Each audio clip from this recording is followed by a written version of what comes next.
반갑습니다. 여전히 활기가 넘치시네요. 오늘은 이제 명절을 앞두고 우리가 만나게 됐는데 곧 여러분들이 이제 그리웠던 가족 또 살짝 또 염려됐던 가족 이렇게 만나실 거라 오늘은 제가 이제 가족들을 만났을 때 가족 구성원들마다 어떤 점을 좀 더 눈여겨보고 어떤 거를 좀 더 살펴봐야 되는지 그런 이야기를 좀 나누려고 합니다. 하루에도 여러 번 듣기도 하고 또 내가 이야기하는 말도 있어요. 밥은 먹었어? 언제 우리 시간 나면 밥 한번 먹자. 그죠? 그만큼 우리 삶에서 이 밥이라고 하는 게 굉장히 중요한데 사실 생각해보면 가족이라고 하는 게 또 다른 이름으로 우리가 식구라고 하잖아요. 이 식구의 식이 밥식이에요. 밥식. 그리고 입구자입니다. 그러니까 같이 밥을 먹는 사람들을 우리가 식구라고 하죠. 그만큼 우리 인생에서 밥과 가족은 인생의 가장 중요한 부분이 아닌가 싶습니다.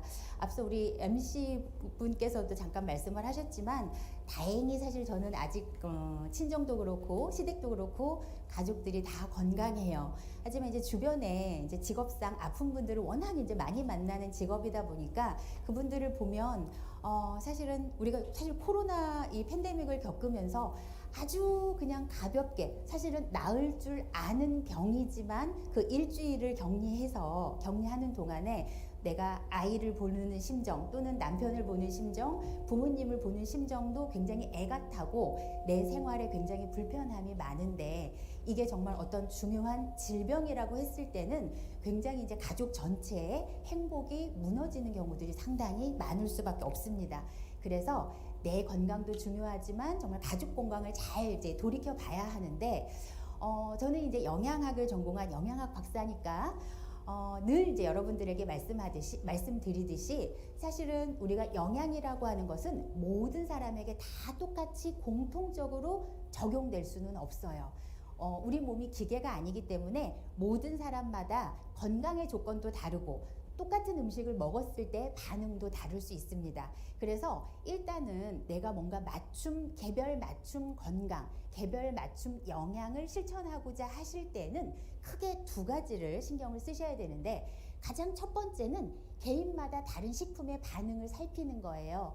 제가 맨 처음 이제 여러분들을 올해 1월에 만났을 때 아마 이제 설명을 드렸던 부분일 것 같은데 아무리 좋은 음식이라도 사람들마다 개별적으로 조금 더 불편함을 느끼는 음식들이 있을 수 있기 때문에 그 음식들의 반응은 주로 소화기로 나타납니다. 그래서 내가 그 특정한 음식을 먹었을 때 소화나 대변에 문제가 생긴다든지 또는 살이 많이 찌거나 부종이 생긴다든지 또는 뭔가 염증이 생기거나 뭔가 기타 불편한 반응들이 이렇게 반복적으로 나타나는 음식이나 또는 어떤 영양 성분들은 그것들은 좀 나하고 조금 멀리 해도 괜찮은 것들이다 라고 일단 판단을 먼저 하셔야 되고요. 두 번째로는 이제 성별에 따라서 또는 연령에 따라서 또는 내가 가지고 있는 건강 조건에 따라서 맞춤으로 또 이제 조금 더 신경 써야 되는 영양소, 조금 더 멀리 해야 되는 그런 식품들 이런 것들이 달라질 수 있기 때문에 이 두 가지를 좀 우리가 염두에 둘 필요가 있습니다. 제가 얼마 전에 그 오랫동안 미뤄둔 책을 한 권 봤는데요. 그 책을 딱 열자마자 제가 가슴이 아파서 책을 탁 닫은 적이 있었어요. 거기에 딱 뭐라고 써 있냐면 맨 앞에 나의 소중한 사랑을 지키는 가장 좋은 방법은 사랑하는 사람이 좋아하는 걸 하는 게 아니라는 거예요. 내가 정말 사랑하는 사람이 싫어하는 걸 안 하는 게 그 소중한 사랑을 지키는데 훨씬 더 중요하다는 겁니다. 우리 몸도 마찬가지예요. 우리는 아주 좋은 영양제들을 많이 가지고 있어요. 그 좋은 영양제들을 가지고 고객도 만나고 가족도 만나지만 그것보다 더 앞서서 여러분들이 좋은 영양제들을 더 잘 쓰기 위해서는 내 몸이 싫어하는 것들을 먼저 찾아서 그것들을 안 하는 것들을 우선적으로 하고 플러스 알파로 우리가 가지고 있는 좋은 영양제들을 활용한다면 어떤 약이나 어떤 치료보다도 훨씬 더 좋은 효과를 가질 수 있다는 것도 저는 20년 이상 이렇게 임상에서 환자들을 만나면서 제가 가지고 있는 확신입니다. 자, 그러면 이제 구체적으로 좀 살펴볼게요. 그래서 제가 뭐 한 사람 한 사람 다 할 수는 없기 때문에 일단 대한민국에서 제일 평범한 가정을 이루고 있는 저희 집을 보고 제가 약간 구성원을 나눠봤어요. 저는 우선 저희 시어머니랑 함께 삽니다. 시어머니랑 함께 산 지가 22년째인데요. 저희 시어머니는 올해 이제 딱 80이 되셨어요. 그러니까 80이 된 어머니를 모시고 그 다음에 남편과 함께 부부가 살고 있고요. 자녀는 제가 10대 아들이 1명, 20대 딸이 1명 이렇게 있습니다. 그래서 이렇게 사실 5가족이 살고 있는데요. 그래서 청소년 그 자녀분들을 가지고 있는, 그래서 자녀 건강을 어떻게 좀 챙길 것인가, 그 다음에 또 부부 건강, 또 우리가 성인 또는 이제 중년 이런 부부 건강들을 어떻게 챙길 것인가, 남녀 성별로 조금 나누어 좀 살펴보고요. 그 다음에 이제 우리가 부모님을 좀 신경을 어떻게 써볼 것인가, 이것들을 함께 이야기를 해보려고 합니다. 날씨가 굉장히 추워졌잖아요, 그쵸? 근데 저는 어머님이랑 사실 친정엄마랑 산 시간보다 시어머니랑 같이 산 시간이 지금 보니까 더 길어요. 근데 저희 어머니랑 같이 살면서 어머니가 매해, 특히 지금부터 한 10년 전부터, 그러니까 나이가 70이 되시는 해부터 지금까지 매해 똑같은 이야기를 이 시기에 꼭 하십니다.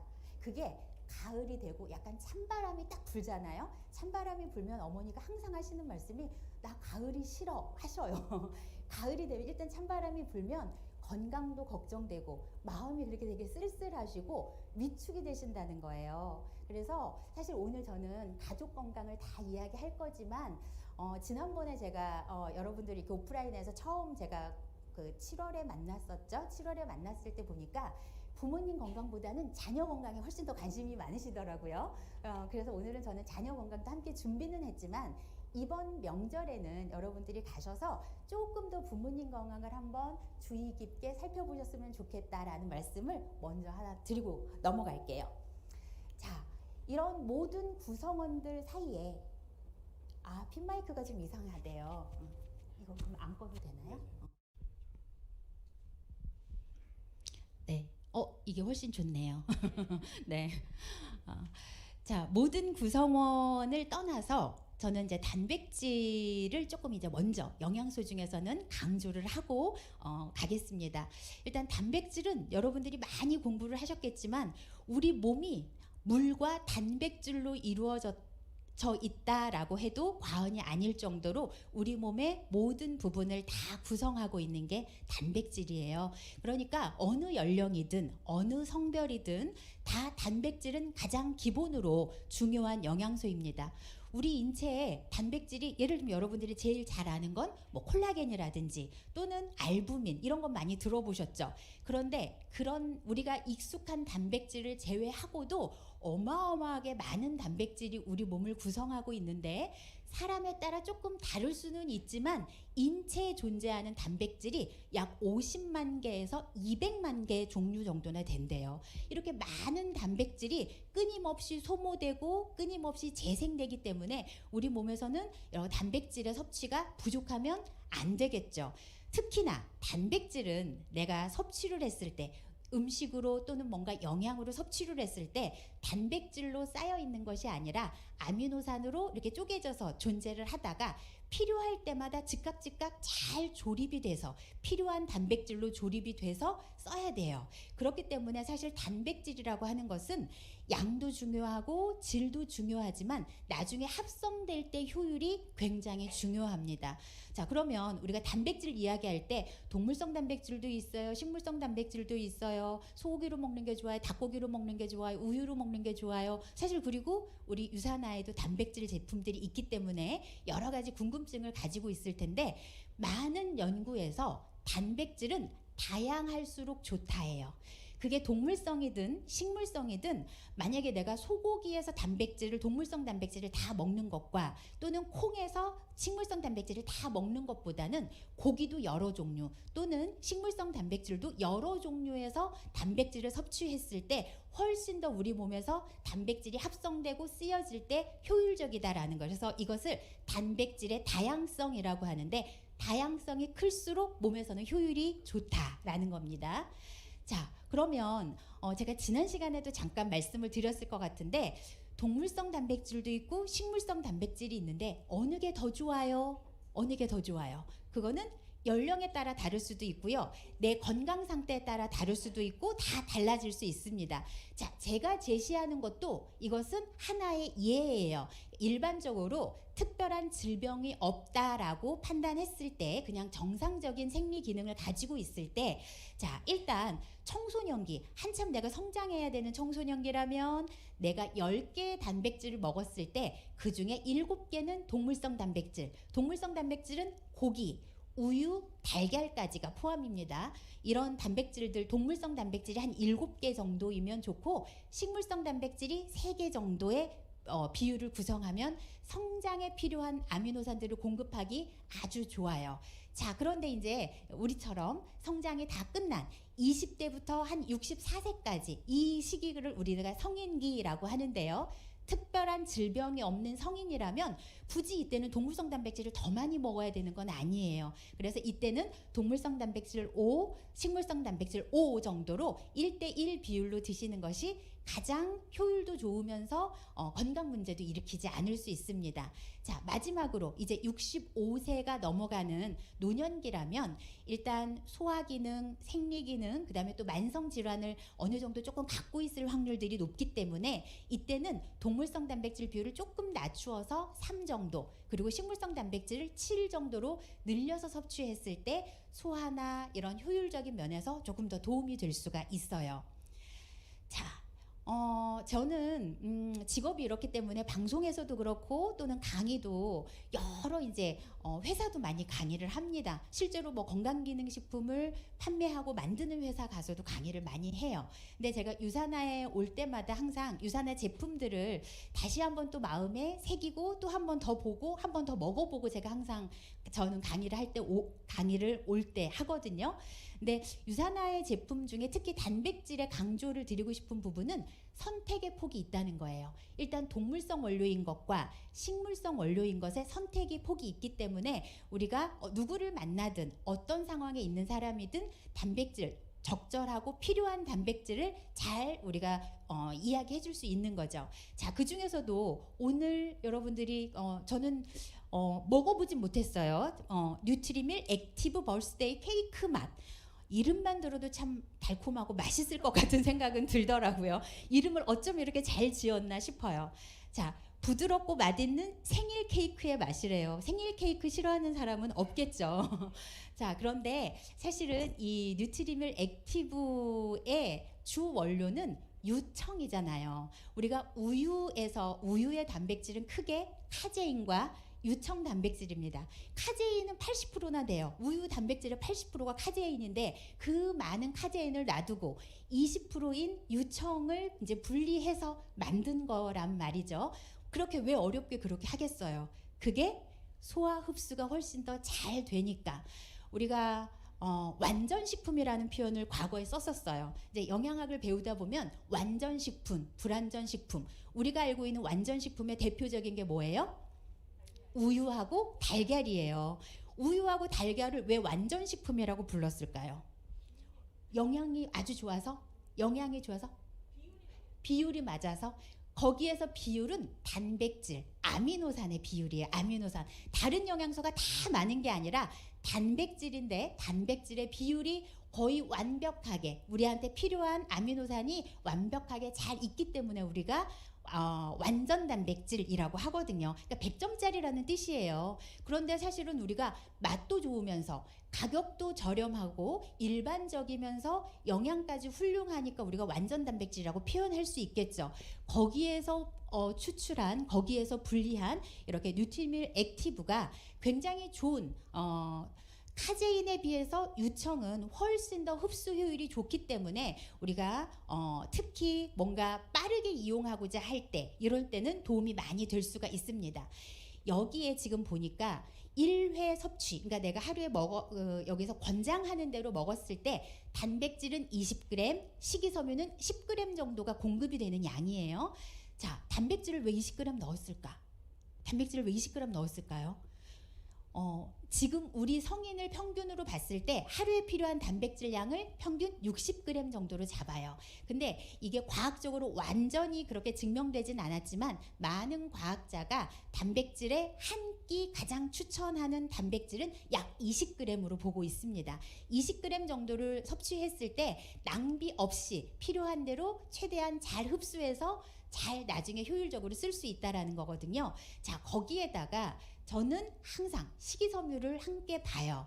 특히 이게 우리가 단백질을 섭취했을 때 단백질이 식물성 단백질인 경우는 그 자체로 식이섬유를 가지고 있지만 동물성 단백질은 그 자체로 식이섬유를 가지고 있지 않죠. 그래서 필요한 식이섬유가 함께 들어가게 되면, 자, 식이섬유가 함께 들어갔을 때 이거의 의미는 뭐냐면 칼로리는 전체적으로 낮추면서도, 그렇죠? 포만감을 주고, 포만감을 쉽게 주고, 포만감을 오래 유지시켜 주는데 상당히 도움이 될 수 있습니다. 그래서 그런 영양적인 의미에서 상당히 좋고요. 한 끼를 만약에 이걸로 먹었을 때 236kcal 정도가 되더라고요. 자, 이 칼로리에 대해서는 제가 조금 있다가 식물성 단백질을 함께 하고 나서 이야기를 같이 또 해드려 볼게요. 자, 이번에는 식물성 단백질이 주 원료인 액티브 프로틴 드링크 믹스, 부평초가 주 원료가 되어서 우리가 식물성 원료로 만든 단백질이죠. 여기는 역시 단백질은 10g, 그 다음에 식이섬유는 6g 정도의 비율을 가지고 있습니다. 지금 우리가 식사로 봤을 때 식물성 단백질이 부족한 사람, 동물성 단백질이 부족한 사람보다는 성인 기준으로 봤을 때, 청소년이나 성인 기준으로 봤을 때 동물성 단백질이 부족한 사람보다는 식물성 단백질이 부족한 사람들이 조금 더 많겠죠. 그렇죠? 그래서 이렇게 식물성 단백질을 제공하는 것은 저는 굉장히 좋은 의미다라고 볼 수 있고요. 또 하나는 동물성 식품에 대해서 알게 모르게 알러지 반응들이 있고 소화 장애 반응들이 있는 경우들이 많아요. 그러니까 그런 경우를 대신해서 이런 식물성 단백질을 공급을 해주는 겁니다.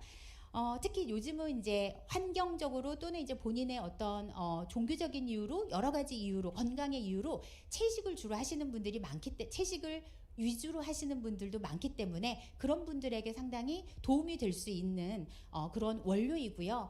특히나 콩에 비해서 거의 단백질이 콩보다도 더 많은 양, 일반적인 육류보다도 한 2배 정도 더 많은 양의 단백질을 가지고 있으면서 우리가 육류에서 좀 피해야 하는 포화지방이나 콜레스테롤이 함량이 없기 때문에 훨씬 더 안전하게 섭취가 가능하다는 거죠. 2040년 정도가 되면, 지금 2022년이잖아요.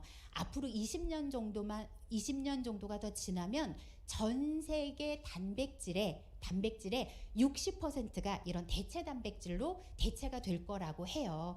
그러니까 그만큼 지금은 이제는 우리가 맛으로는 육류를 참 좋아하지만 어떤 식품 난도 많고, 그죠? 식품의 앞으로 이제 식량 난도 크고, 그다음에 환경에 대한 문제도 크기 때문에 세계 여러 나라에서 여러 가지 이유로 이런 대체 단백질을 많이 연구하고 있고, 그 중에 굉장히 각광받고 있는 신소재 대체 단백질이기 때문에 우리가 좀 눈여겨볼 필요가 있습니다. 여기에도 보면은 다양한 비타민 미네랄이 함께 함유가 돼요.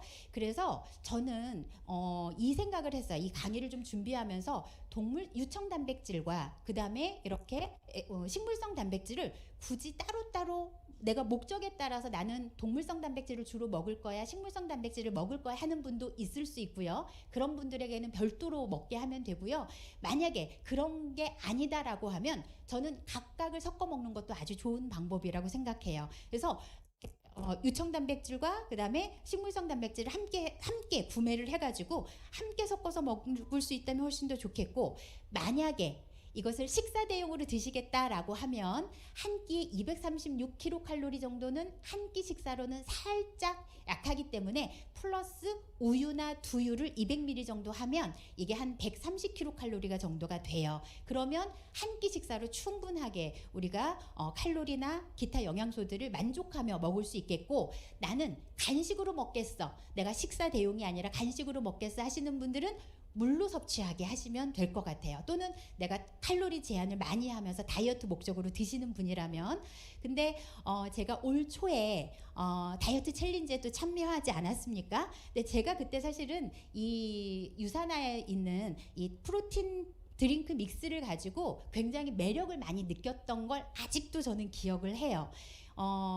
상당히 제가 질적인 포만감이 굉장히 잘 왔고, 그리고 그 포만감을 유지하는 시간도 굉장히 길었기 때문에 여러분들이 다이어트를 적극적으로 하셔야 되는 분들이거나 특히 중년 이후의 사람들에게, 특히 여성들에게 상당히 도움이 좀 많이 되겠다라는 확신은 제가 가지고 있어요.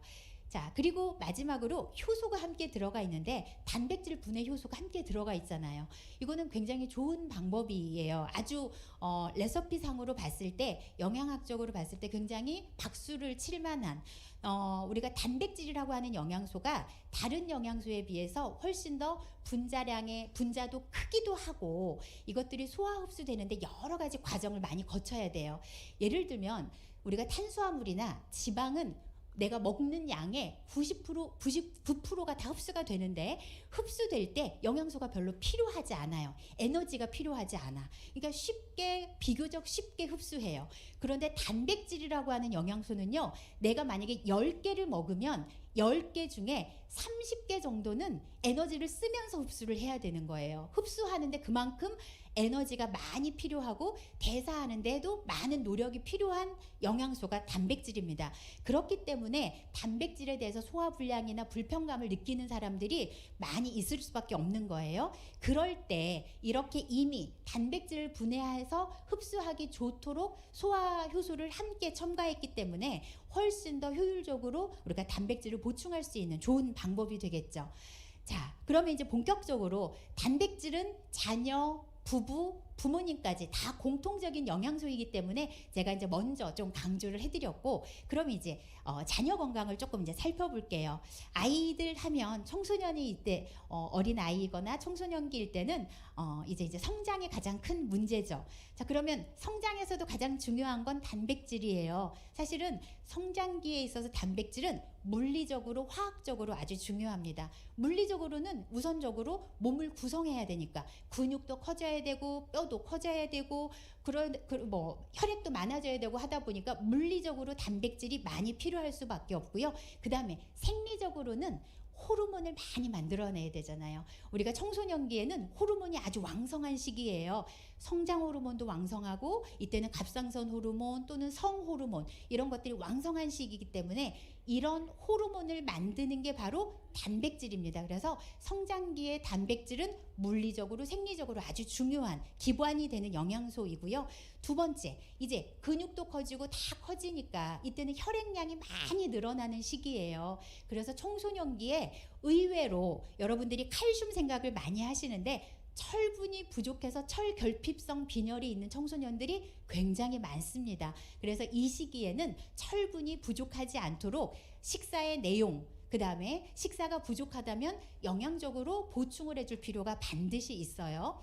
그리고 이제 뼈를 튼튼하게 해주는 칼슘까지 보충을 해준다면 아이들에게는 참 이제 좋은 어떤 영양의 조합입니다.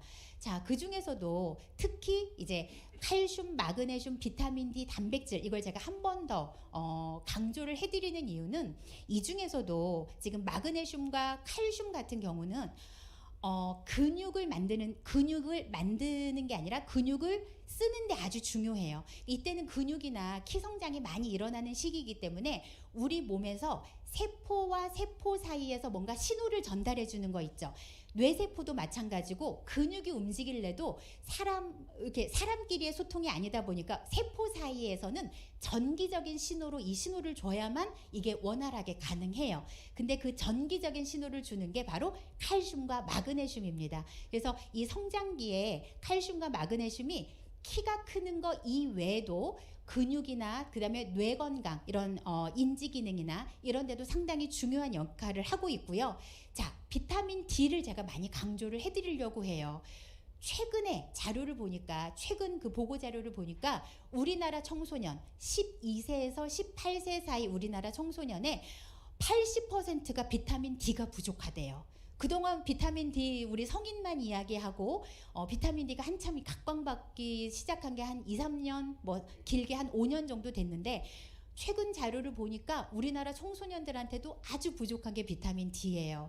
근데 이 비타민 D는 성인에게는 면역에 상당히 중요하게 작용을 하지만 청소년기에는 뼈 건강에 또는 호르몬에 아주 중요한 역할을 하기 때문에 이 비타민 D가 부족하지 않도록 잘 보충해 주는 것도 굉장히 중요합니다. 자, 그리고 청소년들에게, 우리나라 청소년들이 또 가장 문제를 많이 가지고 있는 것 중에 하나가 바로 시력 관련돼서예요. 저도 안경을 썼고 저희 큰아이도 안경을 썼고 둘째 아이도 안경을 썼어요. 고백하자면.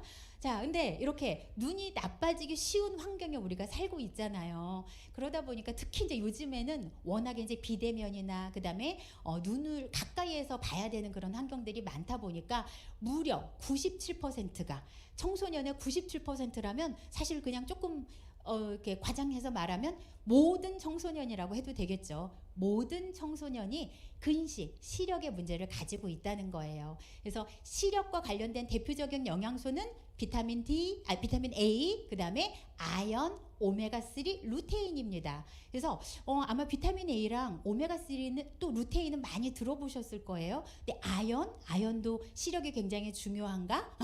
그렇죠. 일단 비타민 A는 시력을 담당하는 단백질을 만들 때 비타민 A가 꼭 필요하고요. 이 아연은 시력을 보호하는 데 필요한 효소를 만드는 데 꼭 필요한 게 아연이에요. 그래서 이런 영양소들이 부족하지 않아야 되고 직접적으로 이런 중심 시력을 담당하고 있는 게 바로 루테인이라고 하는 성분이기 때문에 루테인도 중요하고, 오메가3는 역시 눈의 가장 큰 구성 물질이면서 눈을 보호하는 역할을 하고 있기 때문에 사실은 이 눈 건강 영양소가 함께 잘 보충이 될 때 가장 도움이 될 수가 있습니다.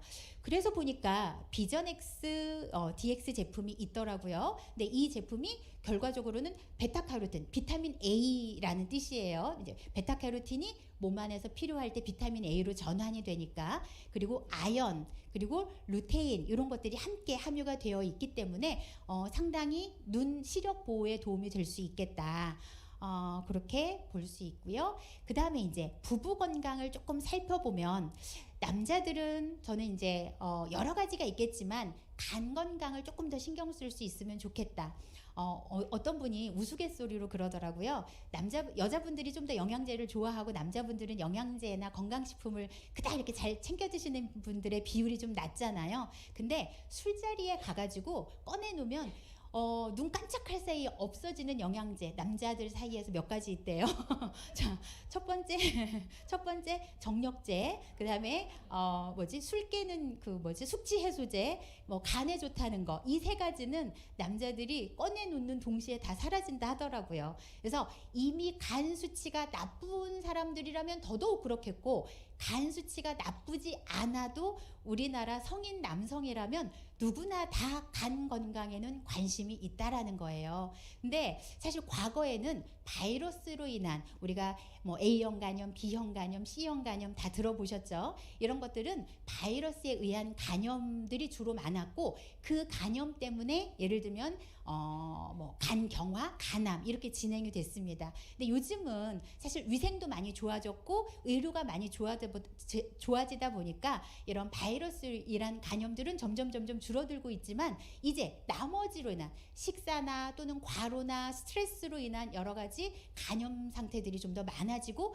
이것들이 이제 알코올성인 것도 있지만 비알코올성으로 간에 무리가 가는 경우들이 상당히 많이 있어요. 그래서 간이 좋아하는 영양소는 여러분들이 일단 1번은 역시 단백질입니다. 몸의 여러 기관 중에서 단백질을 제일 좋아하는 기관은 간이에요. 간 세포를 재생하고 보호하고 활성화하는 데 가장 중요한 게 단백질이고요. 그 다음에는 우리가 가지고 있는 헤파실의 제품에 들어있는 주 원료인 실리마린이 또 간세포를 보호하는 효과가 뛰어나고, 비타민C 같은 것들은 항산화 영양소이기 때문에 일단 염증이라든지 활성산소를 제거해주는 효과가 있어서 간세포를 보호하는 효과가 있습니다. 자, 제가 오늘 오면서 여기 오랜 연구 개발로 탄생한 인셀리전스 테크놀로지. 사실 인셀리전스 테크놀로지가 적용된 제품들을 여러 가지 갖고 계시잖아요. 제가 올해 1월 달부터 지금까지 계속 고민을 해요. 저는 영양학적으로 이걸 충분하게 이해를 하거든요. 이해를 하는데 조금 더 쉽게 여러분들한테 설명드릴 방법이 없을까를 제가 무려 8개월 동안 고민을 하다가 오늘 여기 주차장에 와서 깨달았어요. 오늘 여기 주차장을 가보신 분이 있는지 모르겠지만 여기가 굉장히 큰 건물이잖아요. 그래서 제가 올 때마다 항상 주차장에 붐벼요. 지하 1층으로 딱 내려오면 1층과 2층은 일단 다 지정석이에요. 그 넓은 주차장이 다 지정석이라 번호가 다 있습니다. 그래서 3층을 내려와서 한 바퀴 삥 돌아서 없어요. 4층 내려가서 삥 돌아서 없어요. 5층 내려가서 없어요. 6층 내려가서 없어요. 7층에 갔다 이제 대고 와요. 그럼 제가 여기서 목적지에는 도착했지만 여기로 올라오는 시간이 10분, 20분이 걸릴 때도 있어요. 자, 우리가 영양제를 인셀리전스 테크놀로지가 결합돼 적용이 됐다라고 하는 것을 저는 지정석과 같다라는 걸 오늘 내가 깨달은 거예요. 목적지는 우리가 어떤 영양소든 어떤 영양제든 건강식품 종류도 많고 좋은 것들이 많잖아요.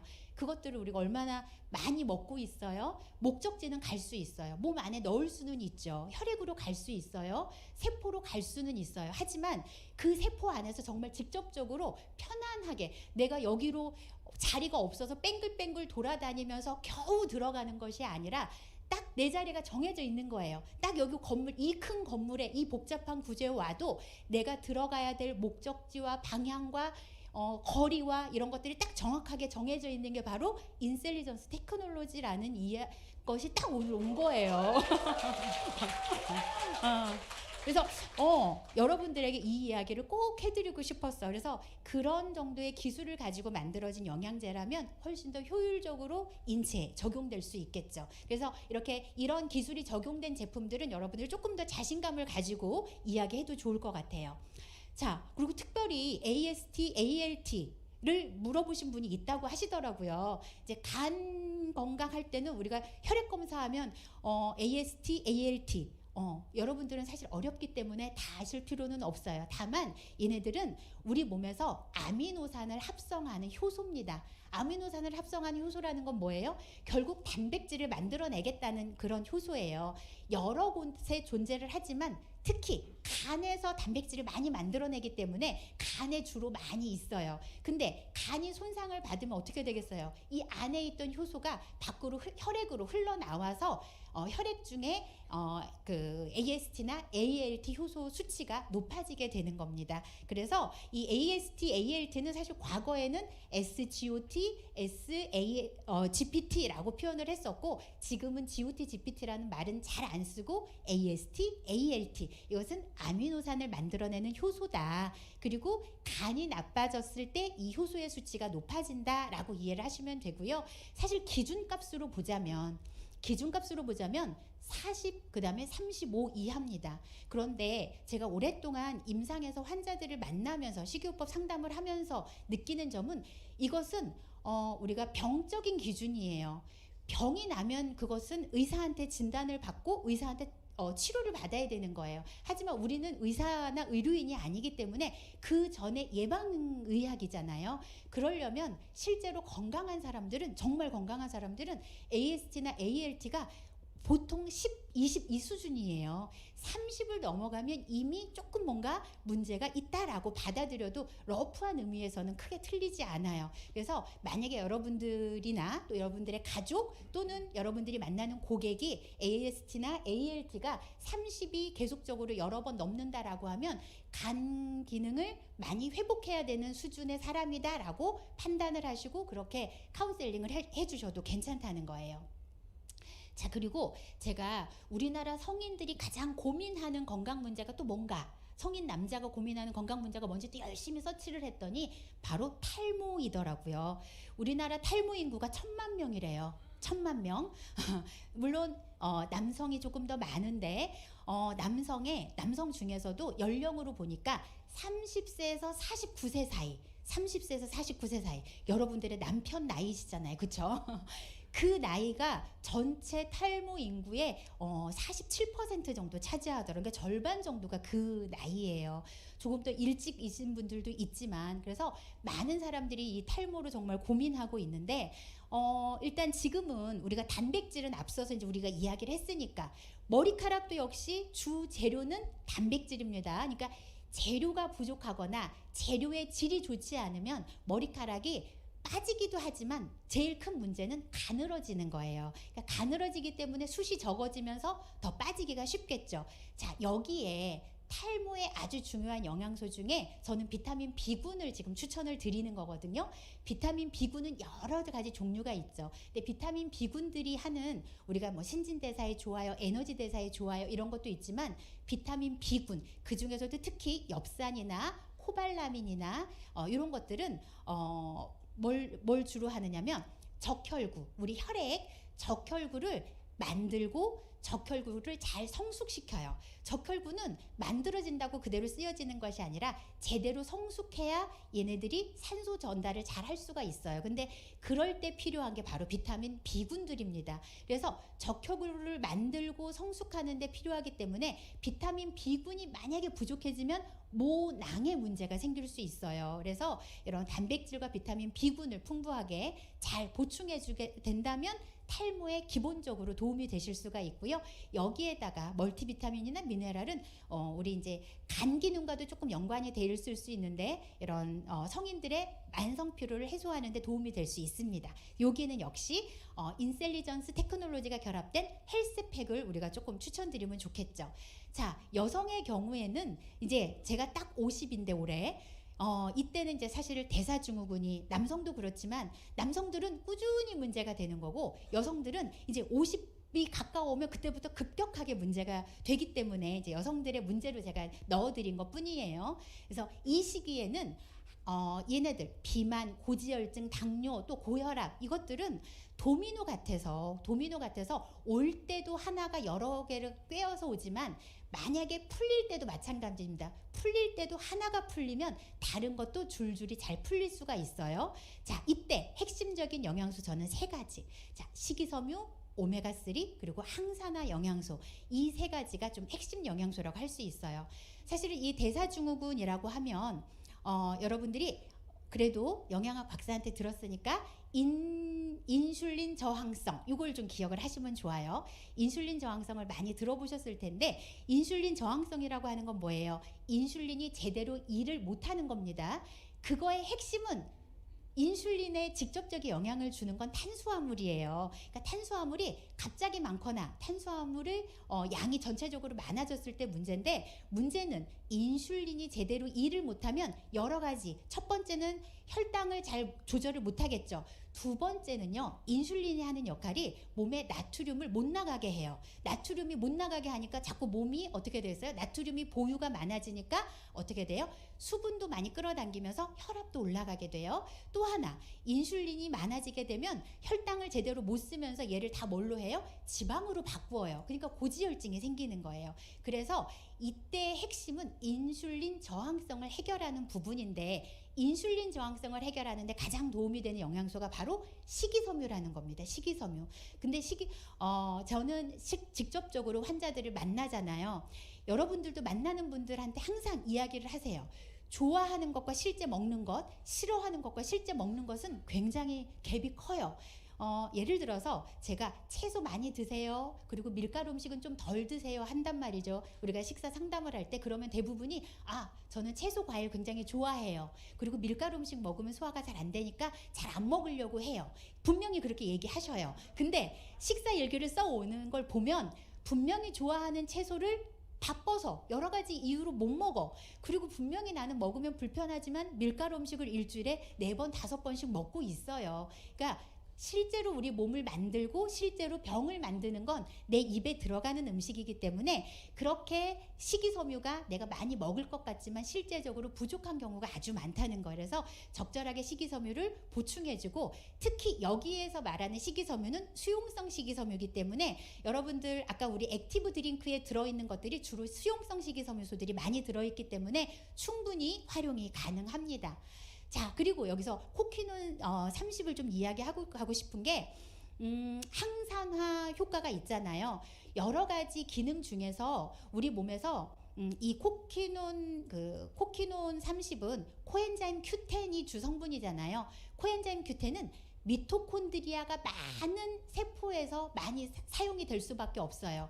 우리 몸에서 미토콘드리아가 제일 많은 세포는 어디냐면 심장이에요. 심장. 그래서 심장이 끊임없이 일을 해야 되기 때문에 미토콘드리아가 많고 그만큼 이 코큐텐을 많이 사용을 합니다. 그래서 중년에 대사증후군이 있을 때 가장 문제가 뭐예요? 합병증으로 우리가 심혈관 질환, 그로 인한 예를 들면 나쁘게는 정말 최악으로는 돌연사가 있을 수 있죠. 이럴 때 심혈관 질환, 심장을 보호하고 전체적으로 혈관을 보호하는 데 도움이 될 수 있는 게 이런 항산화제 같은 것들이 상당히 도움이 될 수 있기 때문에 여러분들이 기억하시면 좋을 것 같고요. 그 다음에 시간이 너무 많이 흘러가지고 호르몬 건강은 여러분들이 잘 아시니까 일단은 제가 갱년기를 좀 이제 막 열심히 겪고 있는 갱년기에 있는 여성 중에 한 명이거든요.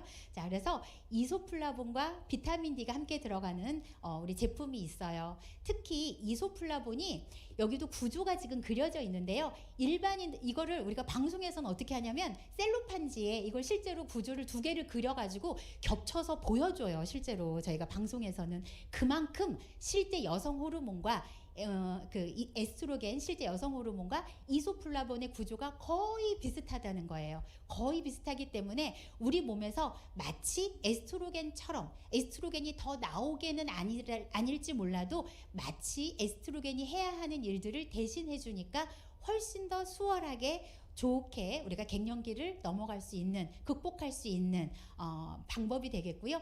뿐만 아니라 아주 중요한 것 중에 하나가 이게 그냥 여성 호르몬의 역할만 하는 것이 아니라 특히 뼈 건강에 도움을 많이 주는 것들이 이미 과학적으로 입증이 되어 있기 때문에 중년의 여성이라면 이렇게 이소플라본이 메인이 되는 그런 제품들이 가까이 있으면 참 좋겠다 이런 생각을 좀 권장드리고 싶습니다. 자, 마지막으로는 부모님이에요. 부모님은 물론 이제 연세가 예를 들어서 65세, 70세, 80세 이렇게 이제 있을 거잖아요.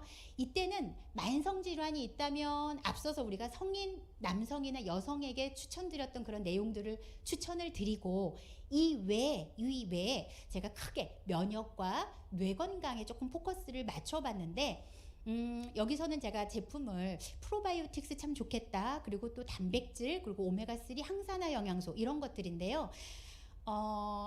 어르신들쯤 되면 일단 소화 기능 떨어지죠. 여러 가지 불편한 증상들이 복합적으로 있죠. 하기 때문에 이 연세에는 저는 너무 여러 가지보다는 하나가 멀티플레이어처럼 작용할 수 있는 그런 제품을 가지고 여러 가지를 한 방에 해결하는 것들이 훨씬 더 효율적이겠다라는 생각을 하는 겁니다.